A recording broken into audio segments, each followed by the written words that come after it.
There will be spoilers ahead, so you have been warned. Come on.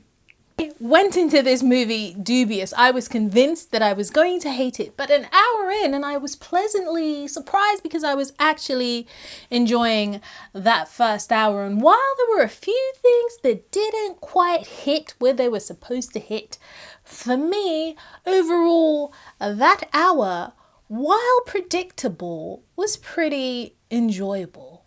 And then it started to go on and on. They were hitting the same beats over and over again. Then I found myself starting to lose interest because I'm like, I already saw them do this. Why are we watching them do this again? Final act, however, I thought was done very well. I found it very enjoyable. It tugs at your heartstrings. There is a lot of tension.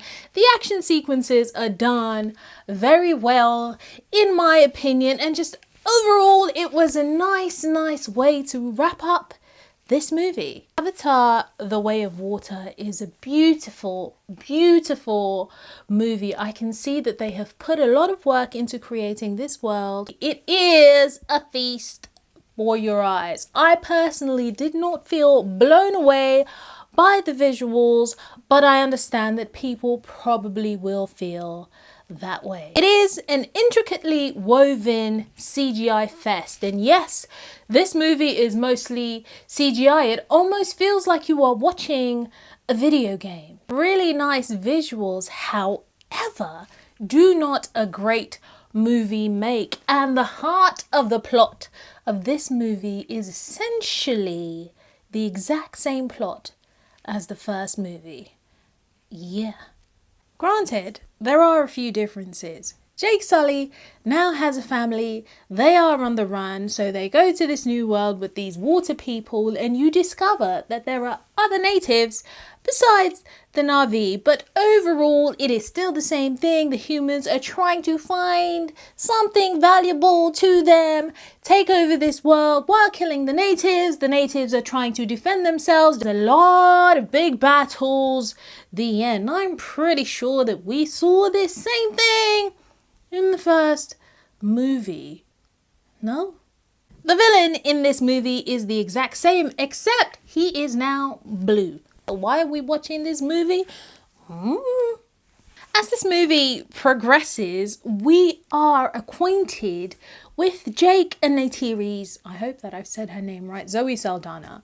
We are acquainted with their children while Jake and Zoe take a back seat. Yes, they are very underserved in this movie, especially Zoe Saldana, because I feel like her absence in this movie would not have been missed, except of course for the final act where she kind of comes into her own. We're watching these kids who are acting like teenagers from Earth, with them constantly using the word bro. We're thinking, why do they talk this way? Because I'm pretty sure their dad doesn't speak this way. So where exactly are they getting this language from? Now, I understand that James Cameron was probably trying to make it relevant to the world that we live in today, but it just threw me out of this world that I was supposed to be getting immersed into, and I just personally was not feeling it.